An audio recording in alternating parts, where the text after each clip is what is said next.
Sa panahon ngayon na parami na ng parami ang scammers, unti-unti na ring naglo-level up ang kanilang panloloko. Kamakailan, ang bagong scam nila ay ang paggamit ng pangalan ng ilang celebrities at showbiz personalities para makakuha ng pera o donasyon. Kaya naman, bilang tulong para maprotektahan ang kanilang fans at mga ordinaryong tao na hindi ma-scam, ilang celebrities ang nagbabala tungkol sa ganitong mga scam. Ilan sa mga ito ay sina Pulang Araw star Sanya Lopez, Shining Inheritance actress Kylene Alcantara, at Voltes, Legacy Director Mark Reyes.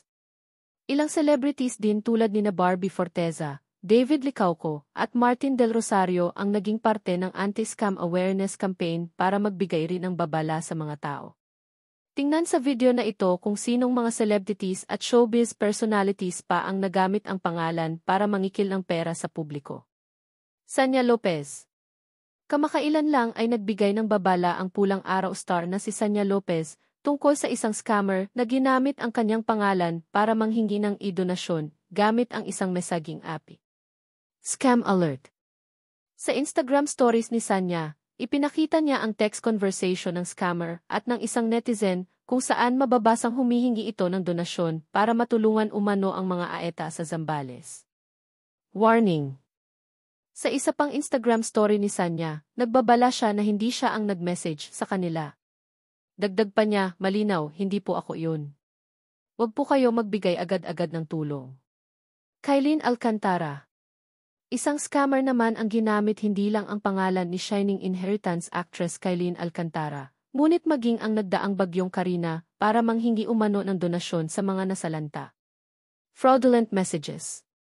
Sa isang statement ng Sparkle Getty Artist Center, ibinahagi nila ang screenshot ng isang message exchange kung saan makikitang nanghihingi ang nagpapanggap na Kylene ng donasyon sa mga tao gamit ang isang messaging app.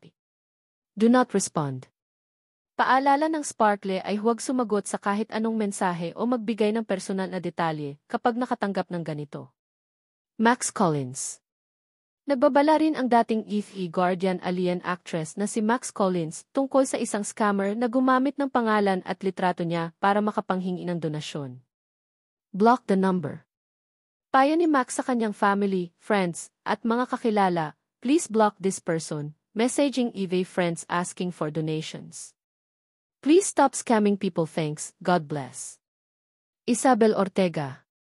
Gaya ni Max, ginamit na rin ng scammers ang pangalan ng Sparkle star na si Isabel Ortega at ng bagyong Karina para manghingi ng donasyon. Do not respond or engage. Sa Instagram post ni Isabel, sinabi niyang hindi siya o ang pamilya niya ang nanghingi ng kahit anumang funds o donasyon. Payo niya, if you receive any messages asking for money, please do not respond or engage.